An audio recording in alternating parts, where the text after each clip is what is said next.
통일 번영을 여는 북한 전문 통신 NK투데이 공식 팟캐스트 스케치북 144회 방송을 시작합니다.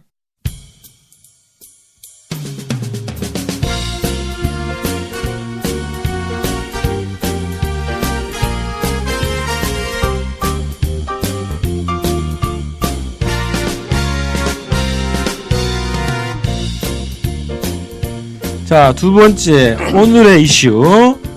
지난주까지 우리가 일본 일제시대 강점기 이 역사적 사실을 북한 교과서는 어떻게 다루고 있냐 이 얘기를 해오고 있었는데요. 지난 시간까지는 일제 강점기 직전까지 조선과 일본의 관계 이걸 좀 살펴봤고요. 자, 오늘은 이제 본격적으로 일제 강점 기간 이것에 대해서 북한 교과서 어떻게 다루고 있냐 이제 이런 얘기를 해보도록 하겠습니다. 어떤 내용이 나오고 있습니까? 네, 먼저 일제 잔인성에 대해서 북한 교과서가 상당히 자세히 서술을 하고 있습니다. 특히 을사늑약 이후에 한반도에 본격적으로 진주해온 일제가 반일 의병투쟁을 잔인하게 진압했다. 이런 내용들이 나오고 있는데 네네. 너무 많아가지고 이거 다 이제 열거해 드릴 수는 없고 네. 대표적인 거 몇 가지만 좀 소개해 드리면 고등중학교 6학년 교과서에 있는 건데 고등중학교 6학년이면 우리의 고등학교? 고등학교 1학년 나이하고 1학년. 네. 일제는 의병투쟁을 탄압하기 위하여 방대한 군대와 헌병, 경찰 무력을 내몰았다. 놈들은 의병을 잡으면 석유로 불태워 죽이고 생매장해 죽였다. 의병 부대가 지나간 마을은 불사르고 무고한 인민들을 닥치는 대로 죽였다. 일제는 의병토벌이라는 이름으로 조선의 애국자들을 15만 명 이상이나 학살하였다. 이게 초기에 그렇다는 얘기죠? 네, 그렇죠. 강점 초기에. 네. 그리고 1910년부터 본격적으로 시작된 일제 무단 통치를 악랄하고 잔인 무도한 것이라고 설명하면서 이런 얘기를 합니다. 우선 가장 포악한 헌병 경찰 제도를 내왔다. 결과 한 개 군에 근 8개, 전국적으로 거의 2천여 개에 달하는 경찰기관들이 설치되었으며 여기에 조선인민들을 마음대로 처벌할 수 있는 온갖 권한을 다 주었다. 이렇게 설명하고 있고요. 또 그 밖에 조선인들의 단체를 해산하고 학교를 해산하고 식민지 노예교육을 강요하고 민족 문화유산을 약탈하고 파괴하고 토지조사 사업이란 명목으로 100여만 정보를 총독부의 땅으로 만든 것, 금은 등의 지하자원을 약탈하고 이런 일제 만행들에 대해서 상세히 설명을 하고 있고요. 네. 또 조선의 애국자들과 죄 없는 인민들을 닥치는 대로 잡아가두고 학살했다면서 1912년에 잡혀간 조선인들이 5만 2천 명이었는데 1918년에는 무려 14만 2천 명으로 늘어났다. 뭐 이런 내용도 나옵니다. 그래서 결과적으로 북한 교과서는 일제 때문에 조선은 하나의 철창 없는 감옥으로 인간 생죽으로 변화했다. 이렇게 서술하고 있습니다.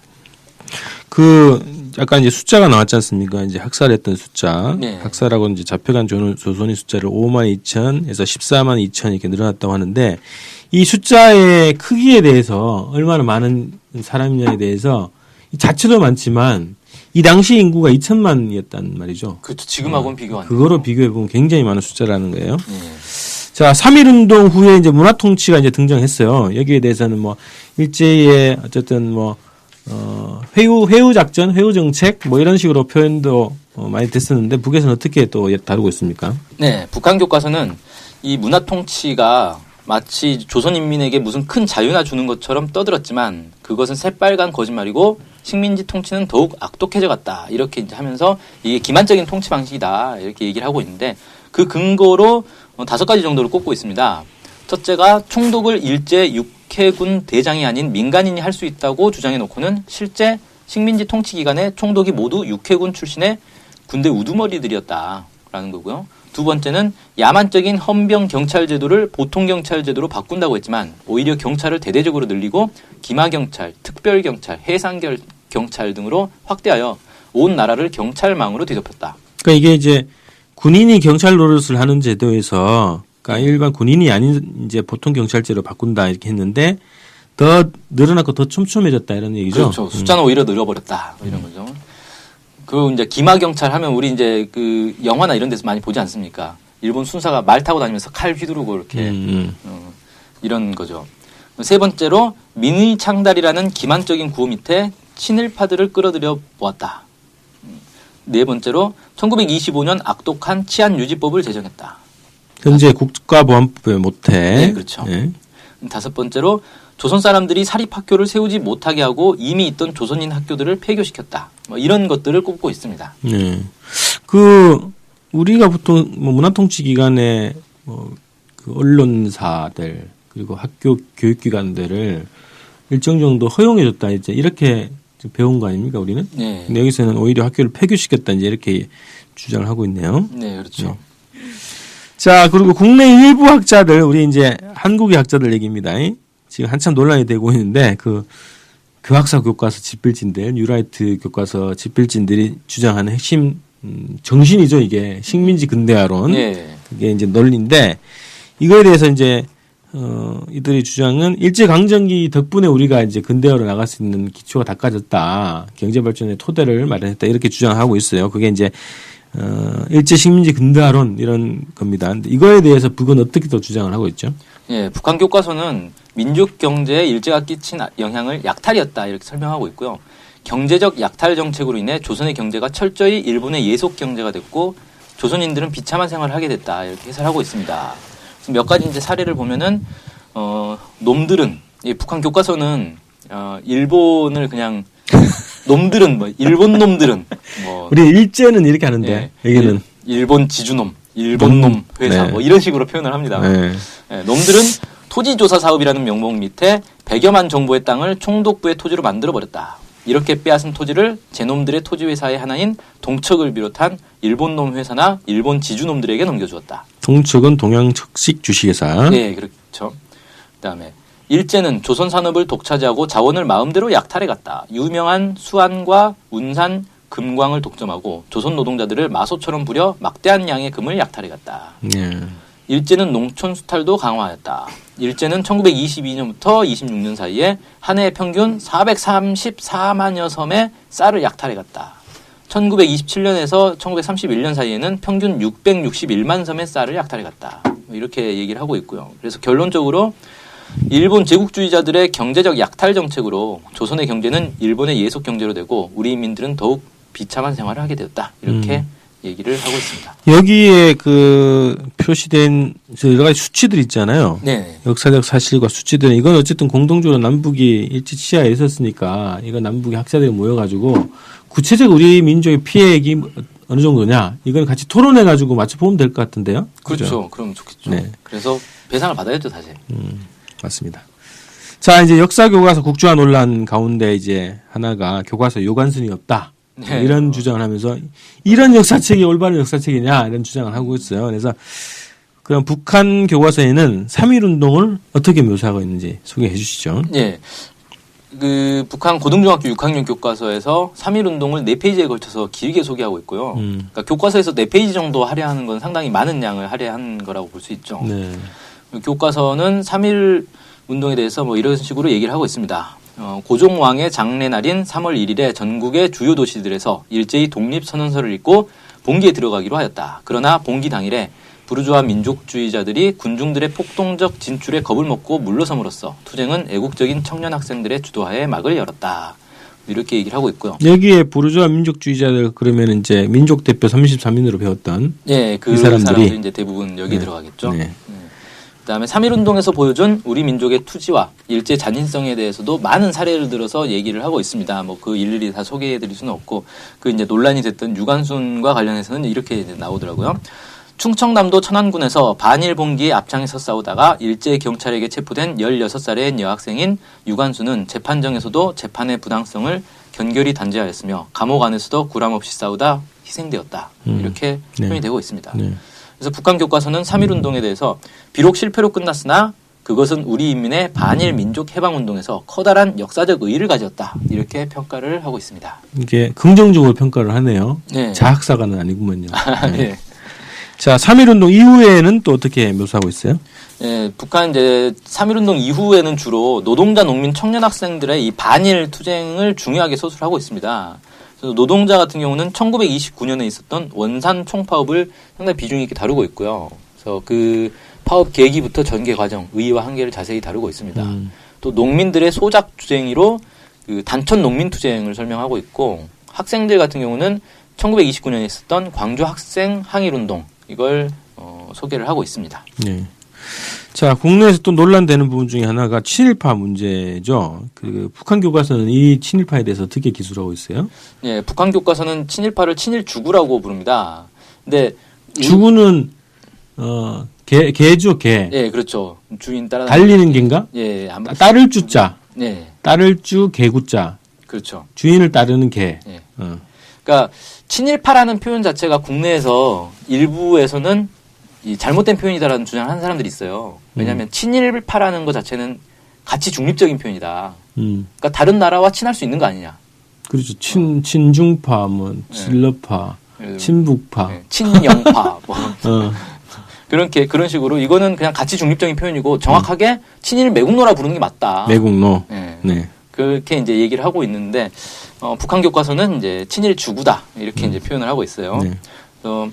이 교과서에서는 문화 통치 시기에 일부 민족주의자들이 어떻게 친일 주구로 변모해 갔는지 이런 것들을 좀 소개를 해주고 있습니다. 두 가지가 나오는데 하나는 민족 개량주의는 일제 식민지 통치를 때려부실 것이 아니라 그대로 두고 그 밑에서 교육과 산업을 발전시켜 민족의 실력을 키우고 민족성을 개량하여 민족의 자치를 실현하면 독립이 저절로 온다고 하는 반동적 부르주아 사상이었다라고 해서 민족 개량주의에 대해서 상당히 이제 부정적으로 서술을 하고 이게 친일로 이어지는 결국 변질된 그런 사상으로 보고 있고요. 또 하나가 3.1 인민봉기를 계기로 부르주아 민족운동은 전반적으로 쇠퇴 몰락하는 길에 들어섰다. 그것은 독립군 운동이 흐지부지 되었으며 부르주아 민족운동의 상층 분자들이 반일 독립운동을 집어치우고 일제의 품속으로 기어들어가거나 다른 나라에 가서 매족적인 책동을 감행한 데서 나타났다. 라고 해서 3.1운동 이후에 이제 부르주아 민족운동이 쇠퇴하니까 그 지도자들이 이제 자기들이 힘이 없으니까 결국 친일로 변절한 거 아니냐. 뭐 이런 식으로 서술을 하고 있습니다. 교과서 전반을 뭐 보지는 않았지만 어쨌든 지금 얘기하는 거는 그런 흐름에 대해서 이게 구체적인 인물을 지명하지는 않네요. 예, 여기서 보니까. 자, 친일파 중에서도 예술인들이 많이 있죠. 우리 교과서에는 뭐 이광수, 최남선, 서정주 뭐 이런 작품들도 그대로 또 여전히 뭐 시험 문제도 나오고 교과서도 실려 있는데 북의 교과서는 어떤가요? 예, 북한 교과서에 소개된 작품들은 모두가 명확하게 반침략, 반봉건 투쟁과 나라의 자주 독립을 위한 투쟁을 언급한 작품들만 소개되고 있습니다. 그래서 구체적으로 19세기 후반에 민요 녹두새, 의병가요, 의병대가, 안중근의 시 만세가, 3.1운동가, 독립운동가, 3.1 만세가, 창가로 독립가, 그 외에 박은식, 주시경, 신채호, 장지연 등 애국 문화운동가들의 작품 이런 것들이 주로 소개가 되고 있고요. 그래서 사실 한국에서는 좀 낯선 작품들이죠. 제목도 약간 낯선 제목들이고. 그리고 1920년대 이후에는 신경향파와 사회주의, 사실주의 문학들의 제목이 많이 언급되고 있습니다. 대표적으로 최서해의 탈출기, 현진건의 고향, 한설야의 황혼, 조명희의 낙동강. 들어보셨나요? 예, 이름은 들어봤네요. 예. 이런 소설들이 당시 조선인들의 비참한 현실을 적나라하게 그린 소설들이라고 합니다. 그래서 이런 것들이 주로 소개되고 있다. 이렇게 얘기합니다. 그럼 친일파들의 작품들은 없다는 거예요? 그렇죠.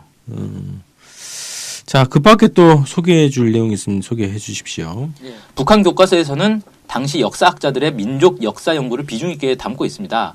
그래서 한국에도 이제 널리 알려진 역사학자로 신채호 선생님이 있죠. 네. 특히 이제 신채호 선생에 대해서는 역사를 떠나서 애국심을 구하는 것은 눈을 감고 보며 다리를 버리고 달리겠다는 것과 같다. 이렇게 하면서 나라를 위하여 다리로 뛰고 목으로 노래하고 뇌로서 생각하여 머리카락이 서게 하고 피눈물이 흐르게 하는 것도 역사교육으로서 해야 한다. 이렇게 열렬히 주장했다. 이렇게 기술하고 있고요. 눈을 감고 보며 다리를 버리고 달리겠다? 다리를 벌리고 달리겠다? 아, 버리고.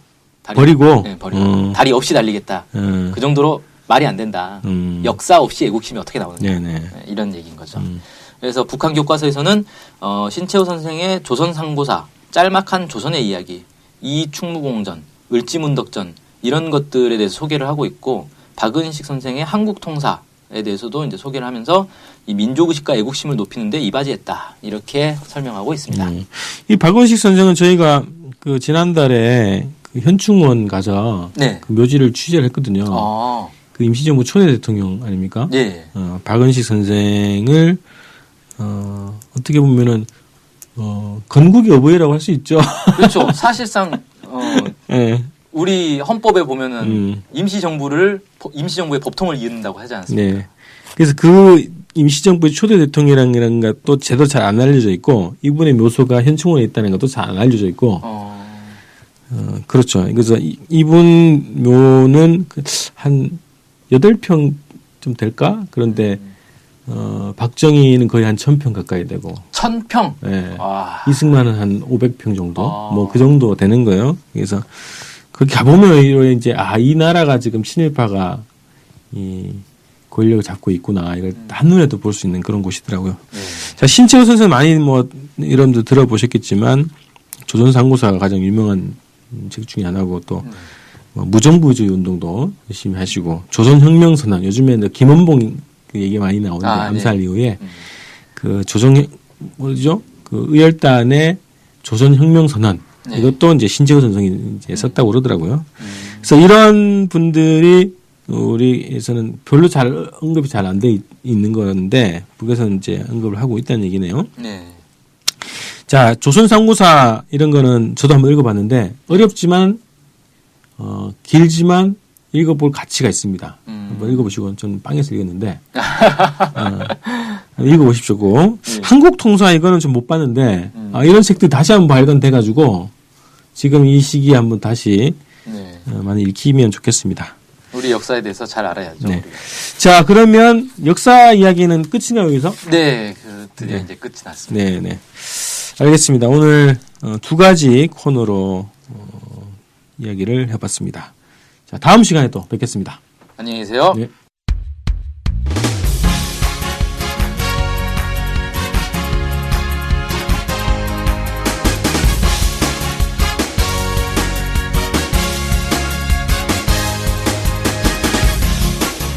팟캐스트 많이 들으시나요? 그럼요. 구독하는 방송만 10개 정도 됩니다. 와. 근데 그 중에 북한 소식을 전문적으로 하는 방송이 몇 개나 되나요? 찾아보니 딱 하나밖에 없었습니다. 바로 NK투데이 공식 팟캐스트 스케치북이죠. 어쨌든 통일을 좀 하려면 그 상대방이 북한을 정확히 알아야 되잖아요. 근데 그런 팟캐스트가 하나밖에 없다니 정말 안타깝네요. 그래서 스케치북을 꼭 들어야 하는 겁니다. 네. 통일을 꿈꾸는 국내 유일 북한 소식 전문 팟캐스트 스케치북 많은 청취 부탁드리겠습니다.